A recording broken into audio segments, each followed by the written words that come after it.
Hi friends, I am Shri Priya. Welcome to my channel Bharat Kathas. Today we are going to understand an important Hindu editorial related to Indian polity and governance.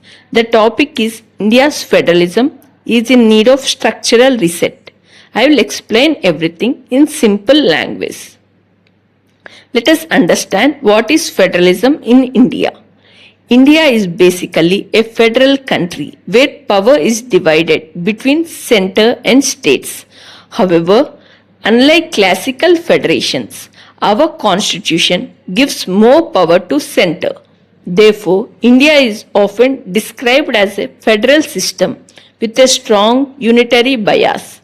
This means both center and states share governance responsibilities, but center is slightly stronger to maintain national unity. Now let us understand why strong center after independence.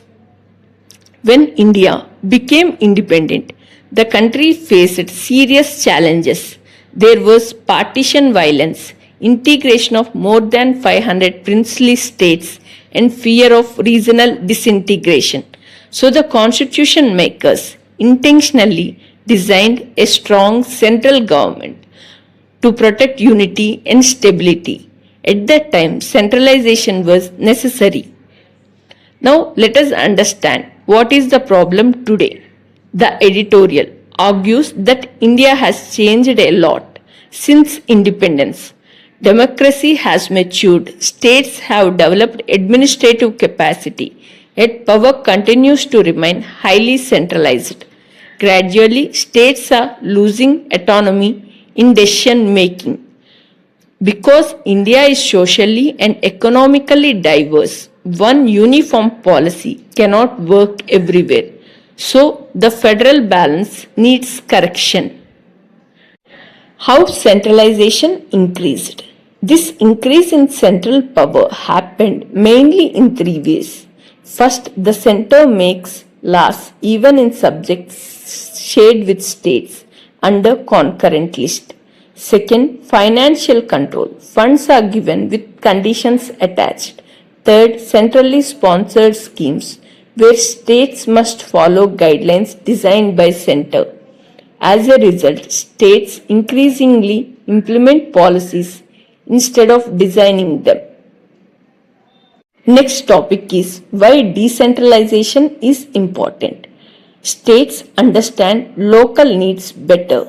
Many successful national policies actually started as state level experiments.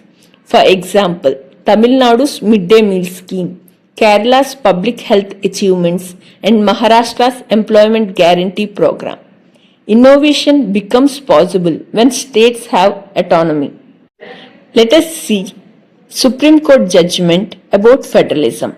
In S.R. Bommai case of 1994, the Supreme Court declared that federalism is part of Constitution's basic structure. This means federalism cannot be removed or weakened. States are partners in governance, not subordinate units. Now let us see different committees discussed in the editorial. Raj Manar Committee. In 1969, the Tamil Nadu government created Raj Manar Committee to study center-state relations. It recommended giving greater autonomy to states and reducing unnecessary central interference. It also suggested strengthening cooperative mechanism between governments. Next, Sarkaria Commission.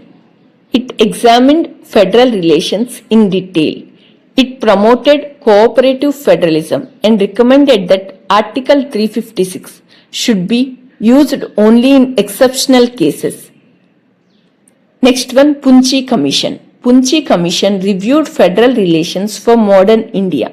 It recommended clear division of responsibilities, proper guidelines for governors, and stronger fiscal federalism.